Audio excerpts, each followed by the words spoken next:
आप आज आपने जो जानना चाहा है ये योग दिवस के अनुसार बहुत अच्छा, आपका बहुत ही सुंदर प्रश्न है। बहुत सुंदर प्रश्न है योग दिवस के अनुसार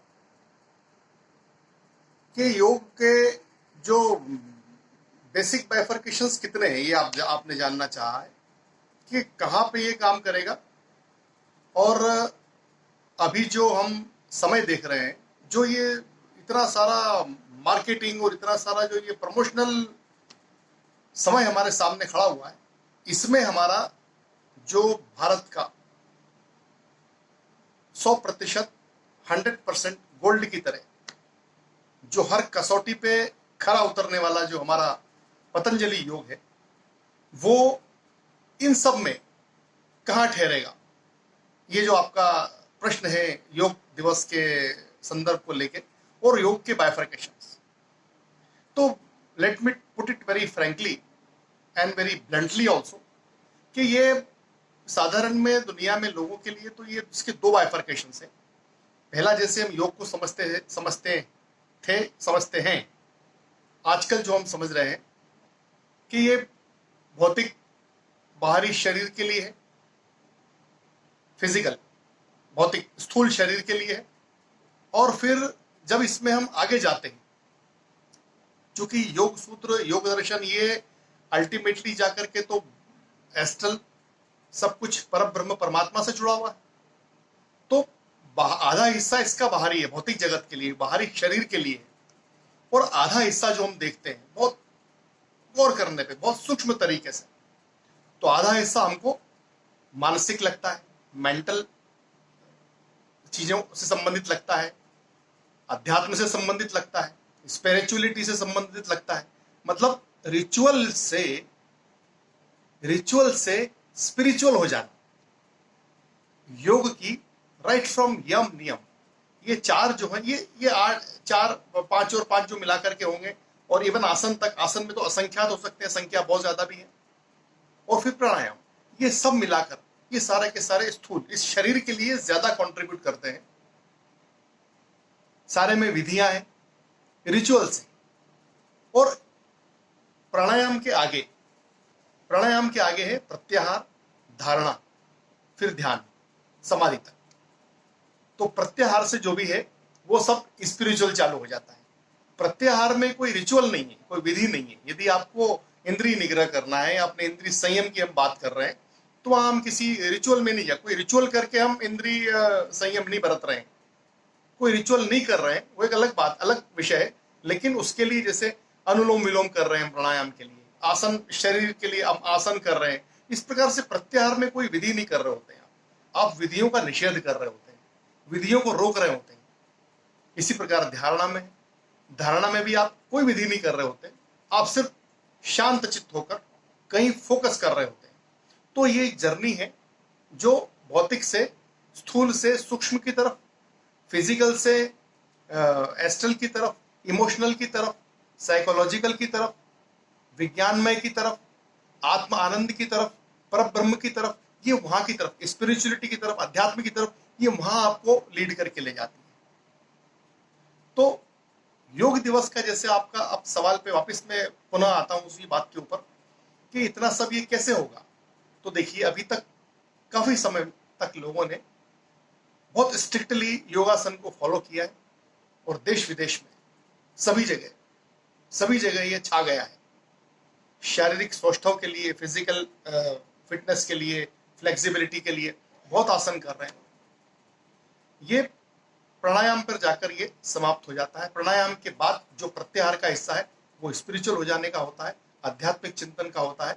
वो हिस्सा ऐसा है जो आपको वहां से उपनिषदिक ज्ञान की तरफ, योग दर्शन के सारे सूत्रों का निचोड़ आरंभ होता है प्रत्याहार से। तो ये हो गया है अपना दो हिस्से, एक है भौतिक और दूसरा है मेंटल फिटनेस के लिए, मेंटल रिलैक्सेशन के लिए, मानसिक शांति के लिए, अंतःकरण के शुद्धिकरण के लिए, रिचुअल टू स्पिरिचुअल। अब जो आप जानना चाह रहे हैं कि ये सब इतना हो रहा है, मेडिटेशन के लोग नए टर्म्स ला रहे हैं, संगीत के माध्यम से मेडिटेशन, फिर माइंडफुलनेस में मेडिटेशन, फिर मतलब हर चीज में कोई मैनेजमेंट कर रहा है, कोई अपना नया कुछ लेकर के आ रहा है, कोई इनर इंजीनियरिंग के बारे में हम लोग बातें सुन रहे हैं। मतलब ये सारी की सारी जो चीजें हैं ये मैन मेड चीजें हैं, ये अपने स्वयं के अनुभव से बनाई हुई चीजें हैं।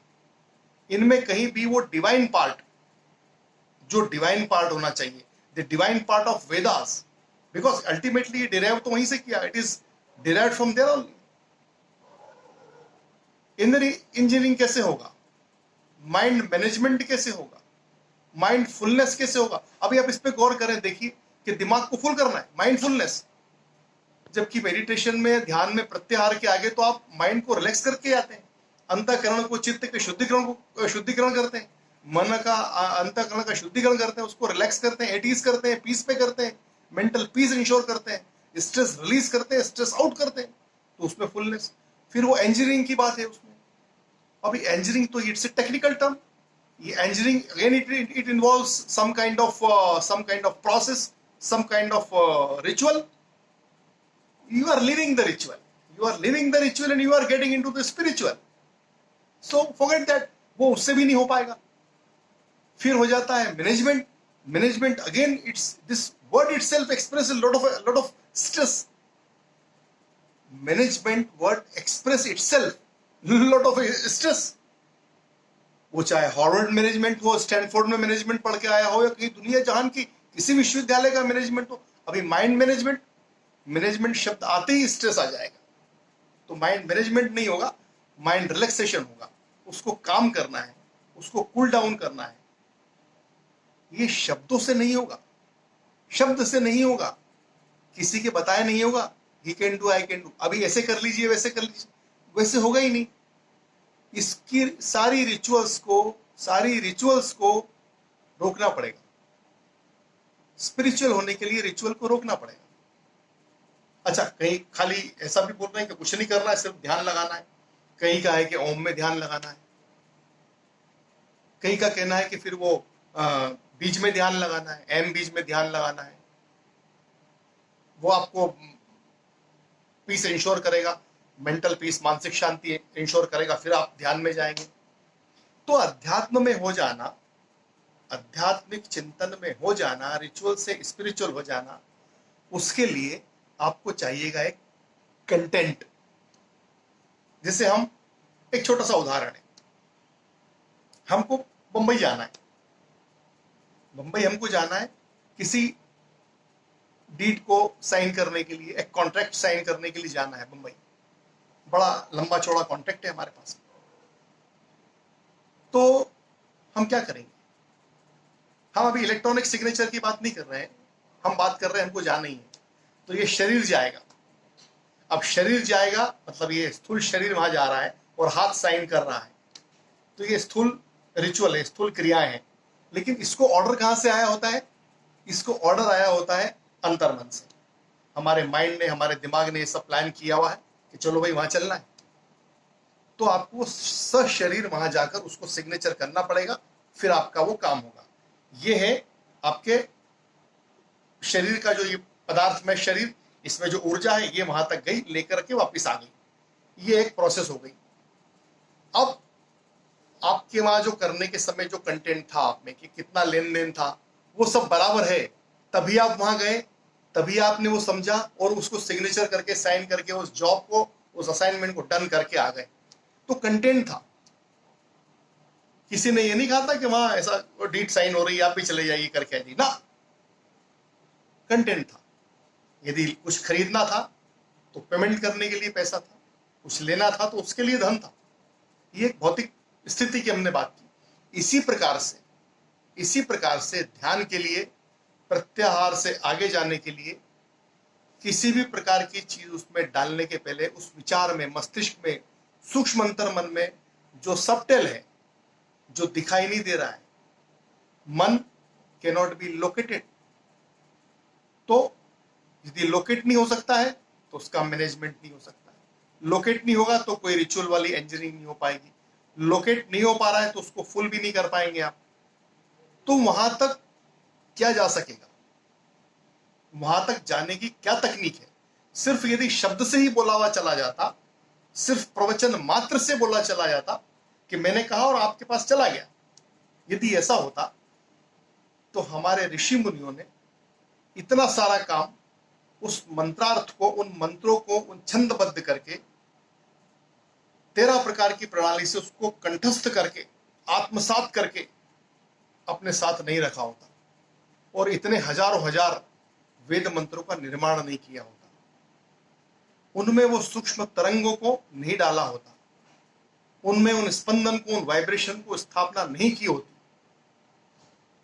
तो सबसे ज्यादा जरूरी है, जो आपका सवाल है कि इन सब के सामने, ये फुलनेस और इंजरी, इन सब के सामने आपका जो प्रश्न है कि ये इन सब के सामने मंत्र योग में मंत्र क्या करेगा, तो मंत्र यही करेगा।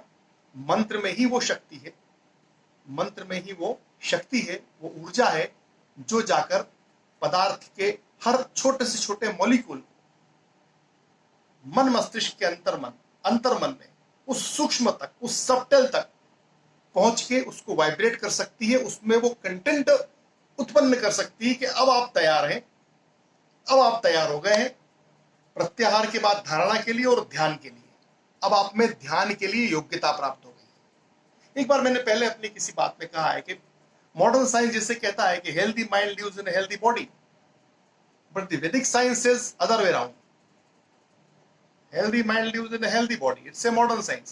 But Vedic science when says other way around, it is that a healthy mind, stress-free and inspired mind keeps the body healthy. Because to keep the body healthy, that command comes from within. That command comes from within. हमारे अंदर से आती है वो कि शरीर का क्या करना है, मन का क्या करना है, आत्मा का क्या करना है, ध्यान का क्या करना है, परमात्मा का क्या करना है, परब्रह्म का क्या करना है। इस सब को करने की जो कमांड है वो अंदर से आती है और वो अंदर से जो कंटेंट है वो उसको उत्पन्न करता है। तो मंत्र शक्ति या मंत्र जो है, जो वैदिक मंत्र जो है, वैदिक मंत्रों में इतनी ऊर्जा है कि यही आपको ऊर्जित कर सकते हैं, यही आपको वाइब्रेट कर सकते हैं और यही आपको वो साउंड फ्रीक्वेंसीज वो वहां तक अटेंड करा सकते हैं कि आप प्रत्याहार के बाद धारणा और ध्यान के लिए तैयार हो। जब आप ध्यान के लिए तैयार होते हैं, ये वाइब्रेशंस वहां पर स्टेब्लिश हो जाते हैं, ध्यान के लिए तैयार होते हैं। वही स्थिति होती है कि जब आप धीरे धीरे एस्ट्रल बॉडी की तरफ जाने लगते हैं। अभी हम आत्मा की बात इस विषय में नहीं करेंगे, सच्चित आनंद जिसको कहा है उसकी बात हम अगली बार कभी करेंगे। लेकिन ये जो योग में भौतिक स्थूल के चार भाग और इसके बाद के 4 भाग, प्रत्याहार, धारणा, ध्यान और समाधि के 4 भाग, इसकी हम लगातार बात करेंगे। फोकस हमारा ये रहेगा प्रत्याहार, धारणा और ध्यान। इनको कैसे आप इस ड्यूरेशन को, इस पीरियड को कैसे आप छोटा कर सकें। इतने दौड़ भाग की दुनिया में रात दिन दौड़ भाग लगी है, इसमें आप इसको छोटा कैसे कर सकें। How we can make it shorten, how we can shorten it. So योग दिवस के लिए ये मेरा संदेश है आपको। मंत्र योग के माध्यम से ओम के स्वाध्याय और मंत्र योग का मिलन, यही मंत्र योग है। इस पे हम और बात करेंगे। Thank you very much, stay blessed और योग दिवस की बहुत बहुत शुभकामनाएं।